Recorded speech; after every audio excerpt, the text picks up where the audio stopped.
Olá pessoal, bem-vindo à aula 5. Esse é o último conjunto de aulas antes da prova, finalizando a primeira parte do curso de Microeconomia 2. E nessa aula nós vamos ver um pouco mais de concorrência perfeita. Em particular, nós vamos ver os modelos de oligopólio, ou duopólio, como são assim chamados, e a concorrência monopolística. Tudo bem?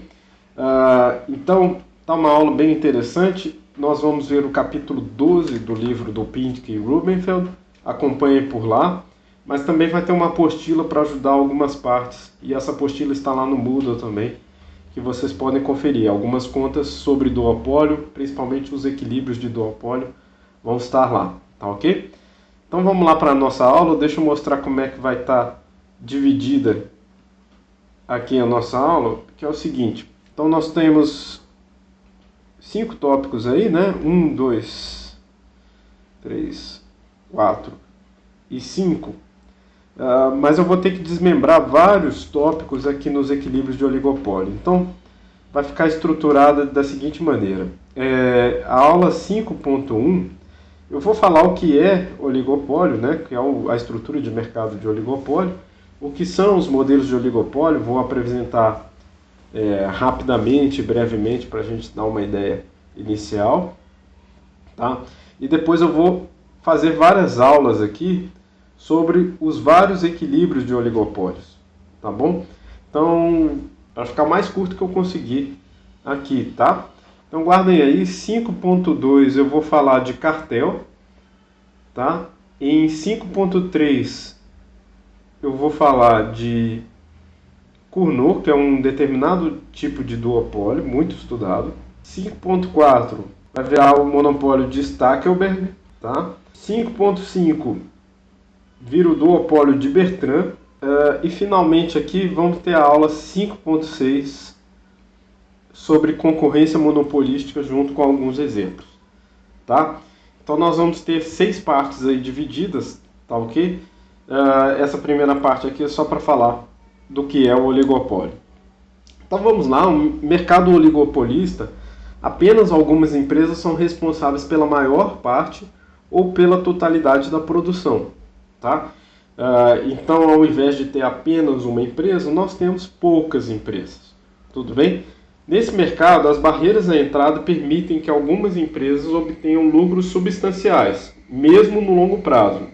Então, aqueles lucros econômicos positivos, tal como nós vimos no monopólio, continuam ocorrendo aqui no caso de oligopólio. E isso ocorre mesmo no longo prazo. Então, quer dizer, existem barreiras para novas empresas entrarem, só aquelas barreiras que nós falamos na aula 3.3, elas continuam valendo aqui. Existem barreiras que impedem as empresas entrarem e devastarem os lucros dessas empresas que já estão operando, no caso, as oligopolistas. Tá? O mais interessante aqui no caso dos oligopólios é que as decisões começam a envolver considerações estratégicas muito importantes. Cada empresa deve considerar de que forma suas atuações influenciam nas empresas rivais e quais serão as prováveis reações das competidoras. Tá? Então a empresa tem que considerar o que sua rival vai fazer, né? E ela tem que considerar que a sua rival vai considerar a decisão dela. Então vira uma coisa de interação estratégica. A gente vai falar um pouquinho de teoria dos jogos nessa parte, porque tem tudo a ver. Né? Na parte 2 nós vamos começar com teorias dos jogos, logo na aula 6. Então, para quem estiver lendo o livro do Pinsky lá, no capítulo 12, vocês vão ver que eles vão falar de teorias dos jogos um pouco antes de apresentar a teoria dos jogos. Tá? Então, fica um pouquinho confuso essa parte aí. Tem um último exemplo dessa aula 5, que tem um pouquinho de noção de jogos, mas eu não vou entrar muito em teoria dos jogos nesse momento. O máximo que eu puder evitar, eu farei. Tá? Bom, a maioria dos casos que nós veremos em Micro 2 aqui são casos em que o número de empresas, lembra daquele S que nós vimos na aula 3.1 sobre estruturas de mercado? Esse S será igual a 2. Então nós estamos falando aqui dos chamados duopólios. Tá? Por que a gente concentra nos duopólios? Porque logo depois dos monopólios, o caso mais fácil é duopólios. Tá? Modelo com mais de 2 empresas são possíveis, mas são um pouquinho mais complicados. Existem Cournot para várias empresas, existem Stackelberg para várias empresas. A gente vai ver esses modelos mais para frente, ok? O modelo de duopólio mais simples é o modelo chamado de coalizão, tá? A quantidade produzida, né, em monopólio é dividida por 2. Então, quer dizer, na verdade, é ter mais de uma empresa agindo como se fosse uma só. Tudo bem? Então, as empresas fazem como se fosse um monopólio e aí elas dividem os lucros. Tá? Elas podem dividir os lucros de diversas maneiras. Elas podem dividir os lucros por meio da produção. Elas podem dividir os lucros por meio de uma divisão de áreas em que atuam. E essa divisão é igualitária em termos para os lucros ficarem divididos. Ou elas podem produzir todas juntas e depois dividir o lucro igualmente. Existem várias estruturas, tá? Inclusive algumas estruturas nós vamos ver que são ilegais. Então a gente vai tratar disso também. Bom, logo, se elas estão dividindo a produção, os lucros serão também divididos, tá? Mas o preço para o consumidor será o mesmo, e é o preço de monopólio, aquele preço alto que nós vimos lá na aula sobre monopólio, tá ok? Contudo, a legislação antitrust costuma proibir essa prática, né? A prática de coalizão, a prática de cartel, a prática de conluio, tá? Apesar disso, há possibilidade de que preços mais elevados sejam acertados sem que haja coalizão. Por exemplo, quando uma empresa eleva o preço e espera que suas concorrentes façam o mesmo, ela está mandando um sinal para as demais empresas através do preço, tá ok? Então, aumentei o preço aqui, a outra empresa concorrente pode ver, ele aumentou o preço, eu acho que eu vou fazer o mesmo. Em vez de competir no preço, elas aumentam o preço para ter uma divisão de lucros mais vantajosa. A gente vai explicar que isso é vantajoso em termos matemáticos, mas o equilíbrio da coalizão é um equilíbrio instável. Também vamos ver detalhes sobre isso, tá? No caso de coalizão, as empresas se encontram em uma situação típica do dilema dos prisioneiros, que nós vamos ver na aula 6 e na aula 7, tá? Então, guardem aí que essa parte de dilema dos prisioneiros nós vamos falar em teoria dos jogos. Mas o ponto é que existe sempre um incentivo às empresas que estão numa coalizão a sair dela para ganhar mais, tá? Então guardem esse motivador que a gente vai ver mais para frente aqui em coalizão. Tudo bem? Então, olha só, é esse ponto aqui. Sob coalizão, cada uma das firmas é tentada burlar o acordo, reduzindo o preço e obtendo uma fatia de mercado dos seus concorrentes, tá ok? Então a gente diz que o equilíbrio de coalizão é instável. Eu vou mostrar isso pelas contas na aula 3.2, ok? Então a coalizão ela sempre precisa de uma força para manter os participantes agindo conforme o previsto pela divisão da produção, tá? No caso aqui, se você for dividir a produção de monopólio por duas firmas, terá que haver uma força para manter as firmas produzindo exatamente isso e não tentarem passar dessa linha, não tentarem produzir mais, tá? Então a gente vai ter uma aula só sobre cartéis, onde nós vamos derivar esse lucro e para uma boa comparação a gente vai continuar usando aquela demanda que nós usamos para o caso do monopólio, tá? Não sei se vocês lembram, a gente tinha uma demanda aqui de 240 menos 1 meio Q para o monopólio que nós vimos na aula 3.2 e nós vamos continuar com essa demanda para fazer uma boa comparação, tá ok? Bom, existem outros modelos de duopólio, tá ok? E esses modelos levam os nomes dos economistas originais ou dos pensadores originais que tentaram formalizar esses modelos quando eles começaram a estudar esse assunto lá no século XIX. O primeiro que nós vemos é o modelo chamado de oligopólio de Cournot, ou duopólio de Cournot, tá? As empresas tomam suas decisões sobre a quantidade que produzirão ao mesmo tempo, tá? Então, repara que as firmas vão tomar os preços como dados, mas decidem sobre a produção, tá bom? Então, cada empresa vai precisar ter uma ideia de como vai ser a produção da outra, porque se a outra leva muito produto para o mercado, isso deprimirá o preço e deixa menos espaço para essa firma que está considerando sua produção produzir. Do contrário, se a outra firma não produzir nada, vale a pena a firma 1, ou a firma que a gente está considerando, produzir apenas uma quantidade boa para o lucro de monopólio. tá? Então ela sempre tem que considerar uma expectativa do que a outra firma vai produzir. Essa expectativa aqui vai ser chamada de QE, tá ok? Em equilíbrio, cada empresa maximiza os lucros em função do nível da produção da concorrente. Então nós vamos ver que é o melhor que elas podem estar fazendo, dado o que a outra firma está fazendo, tá? De tal modo que nenhuma delas terá estímulo para alterar a produção, tá?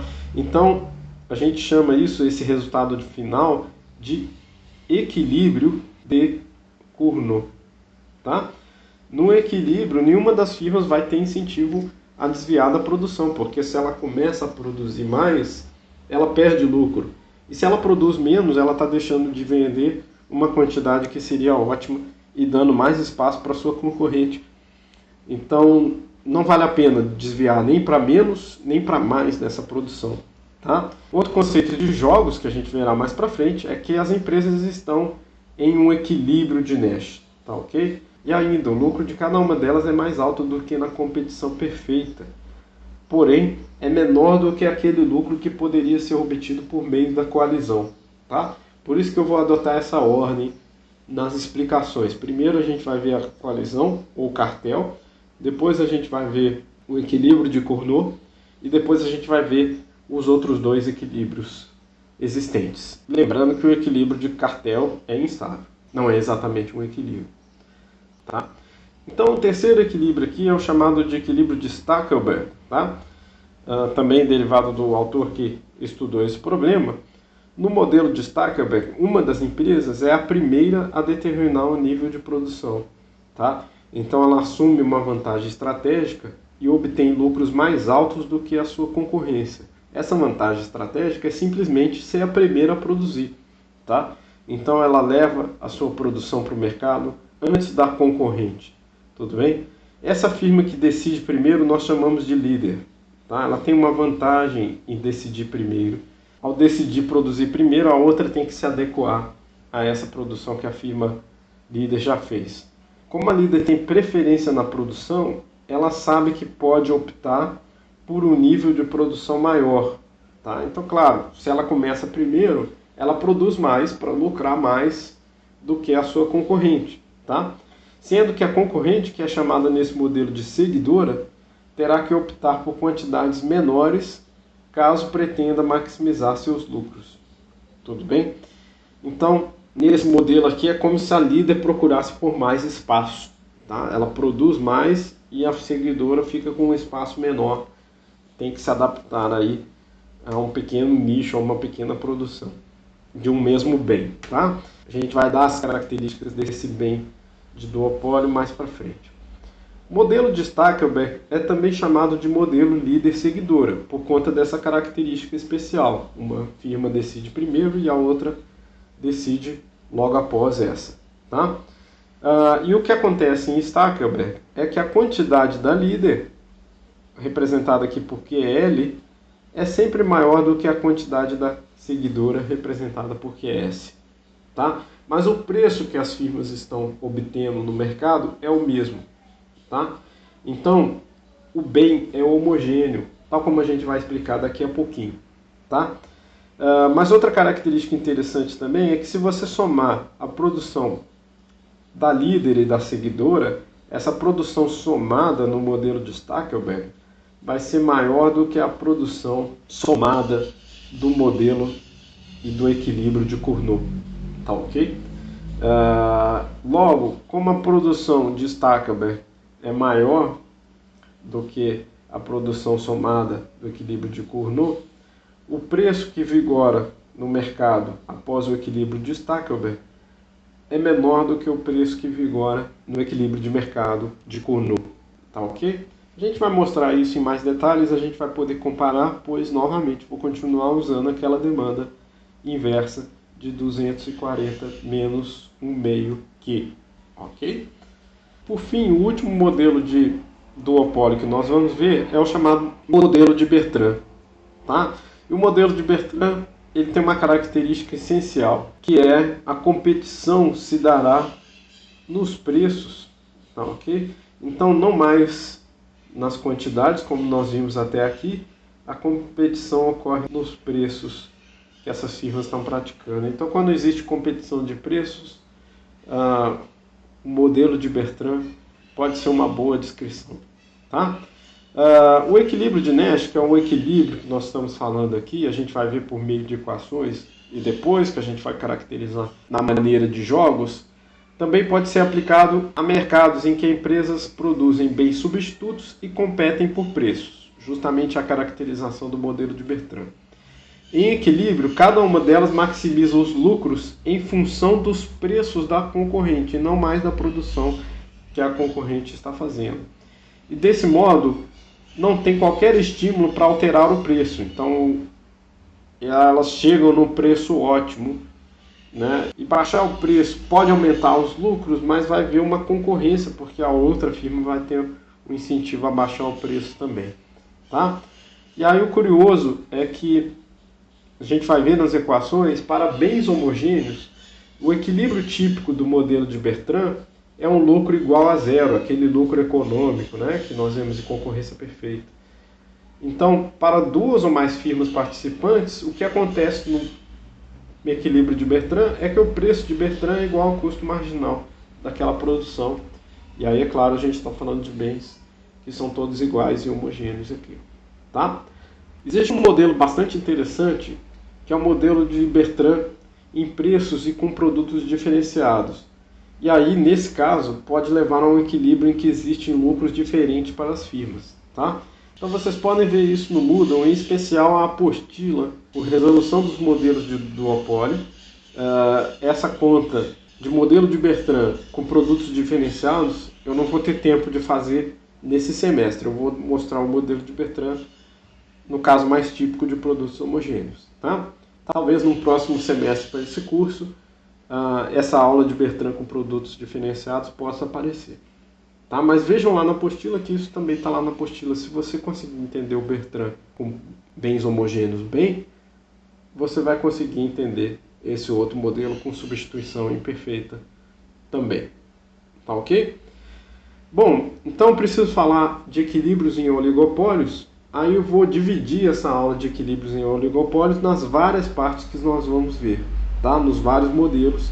São 4 modelos: Cartel, Cournot, Stackelberg e Bertrand.